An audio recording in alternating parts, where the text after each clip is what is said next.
Hi everybody, I'm the Lost Boy, and thanks for being here today.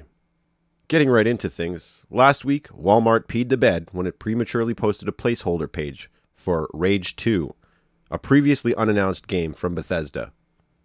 The tweets in response to this from Bethesda and the official Rage Twitter took some pretty good shots at Walmart's mistake. Soon after, and most likely as a direct result of the leak, Rage 2 has now been officially announced and will most likely be available on the Xbox One, PS4, and PC. Bethesda has released a trailer and says the game will release sometime in 2019. It seems as though no one was really expecting this, and likely the developer is not too happy about one of its biggest surprises for the upcoming E3 getting spoiled early like this. Poor Bethesda. If only you could ever catch a break.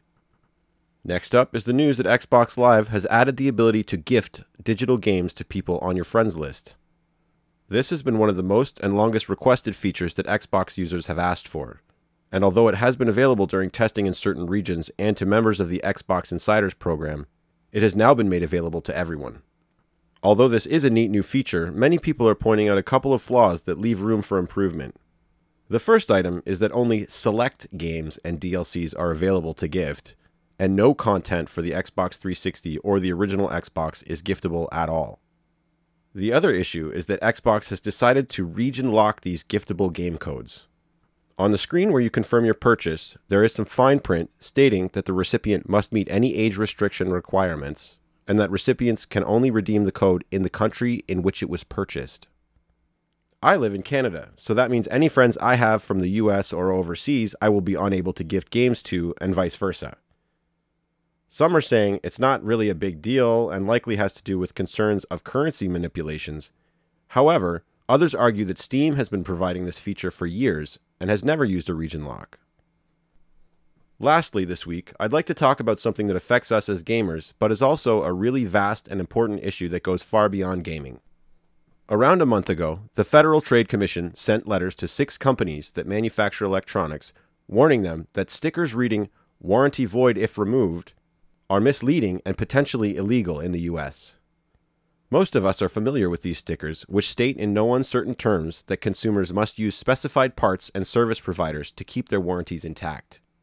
According to the FTC, a company has no right to place these restrictions on consumers, a fact that surprises some people and others not at all. The reason that companies do this is painfully obvious. Locking customers into service and repairs this way leads to another very sizable income stream in addition to manufacture and sales, and allows them to set any price point that the market will bear. It seems to me that consumers have just gotten used to this idea and go along to get along. I know I have in the past. When my Xbox 360 used to red ring on me, I never even considered looking for a third-party repair, and I kept extending my warranty until they stopped letting me. I just want to say that I think this sticker thing is a really important win, and good for us and all of that, but there's still a whole lot left that consumers need to keep demanding. The FTC's warning about stickers piqued my interest, and I did some reading on the right to repair movement that I've been hearing about for several years. What I found is pretty disturbing. Apparently, IBM was already pulling these shenanigans way back in the early 50s, which resulted in something called the 1956 Consent Decree, which forced companies to allow a market for used equipment and independent repair. This decree lasted 40 years until 1996 when, for some reason, it was lifted completely. According to an article on Repair.com, this has resulted in a steady decline of independent computer repair since the decree was lifted. In 1998, the Digital Millennium Copyright Act actually enhanced the ability of companies to claim a copyright for any tools or access. The effects have begun to spread across related industries like gaming and mobile devices, as one could easily have guessed, but also to other large and critical sectors like automotive and agricultural. That was actually the one that really got to me.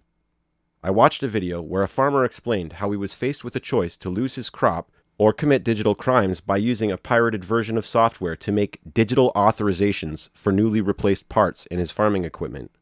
So picture this. The parts are actually installed, everything's connected correctly, everything should work, but you just gotta have that digital signature. This is absolutely sickening that consumers have allowed corporate entities to exert so much force on them. But I think over time and bit by bit, people have just gotten accustomed to being treated this way. Like Mussolini said, If you pluck a chicken one feather at a time, nobody notices. Dude knew his stuff. Since 2000, there have been a rising tide of consumers demanding the right to repair and fighting against the monopolistic trends that many companies are pushing so hard.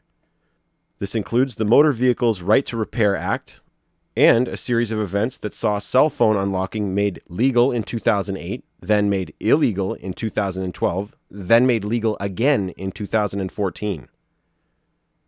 There are lots of other examples too, in a movement that has led to right to repair lawsuits being filed in 8 different states. Companies argue that safety and security issues prevent them from selling official parts or allowing unauthorized repairs. However, consumers counter-argue that repairs would be safe and secure if the companies were forced to provide accurate technical documents and repair guides as well as providing official repair parts for sale. I think it's pretty obvious how I feel, but I also can't help but feel as though a lot more people would care about consumers' rights if they actually knew what's going on and how much it's affecting them. I say let's take this little win with the warranty void stickers and just keep pushing even harder. One relevant complaint I've heard specific to gaming is that people don't want to have to send their console away for repairs simply because a third-party repair shop could conceivably have your console back to you the same day. Oftentimes, people haven't played for a while, grab a new game, and then they pop it in and discover a problem. Who honestly wants to wait a week or two to get into your new game? For another example, maybe you don't want or need the right to fix your own MacBook Pro, but wouldn't you like the option to have it fixed by someone who's not Apple at a fraction of the cost? Also, isn't healthy competition supposed to help the free market? Anyways, rant over. Please tell me what you think about any of today's topics in the comments section below. If you enjoyed or agreed, please feel free to like and subscribe. I hope you all had a great week. Always remember your happy thought, and I'll see you next time.